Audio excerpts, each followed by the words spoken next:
నిన్ను మర్చిపోయే దేవుడు ఆయన కాదు. ఎప్పుడు నిన్ను గుర్తుపెట్టుకునే దేవుడే ఆయన. నువ్వు ఏమో దేవుడు మర్చిపోయాడని అనుకుంటావు. యోబుకి రెండంతలుగా ఇచ్చిన దేవుడు మనకి కూడా ఇస్తాడండి.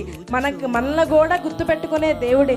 ఎప్పుడు ఎవరిని మర్చిపోయే దేవుడు కాదు. మన బ్రతుకుని బట్టో మనం అనుకుంటాం, అయ్యో నేను ఎన్ని తప్పులు చేశాను, ఎన్ని పాపాలు చేశాను, దేవుడికి నేను గుర్తుంటానా, అసలు దేవుడు నన్ను పట్టించుకుంటాడా, అసలు ఆయనకి నేను కనిపించను కూడానేమో అని మనం అనుకుంటా ఉంటాం. చాలాసార్లు చాలా తప్పులు చేస్తూ ఉంటాం, పడిపోతూ ఉంటాం, ప్రార్థన చేస్తాం, మళ్ళీ దేవుడు పట్టుకుంటాడని నమ్ముతాం. మనం ఒక్కొక్క సమయాల్లో ఒక్కొక్క స్థితిలో ఉన్నప్పుడు, ఒక్కొక్క ప్రాబ్లంలో ఉన్నప్పుడు మనం అనుకుంటాం, దేవుడు మర్చిపోయాడు, నేను చేసిన పాపాలకే నాకు ఇలా అయ్యింది, మర్చిపోయాడు దేవుడు, నన్ను గుర్తుపెట్టుకోలేదు అని చెప్పి మనం అనుకుంటామండి. లేదా మన స్థితి బట్టో మనం ఇలా ఉన్నామంటే దేవుడు మర్చిపోయాడనే అనుకుంటాం. కానీ ఎప్పుడు దేవుడు మర్చిపోయే దేవుడు కాదు.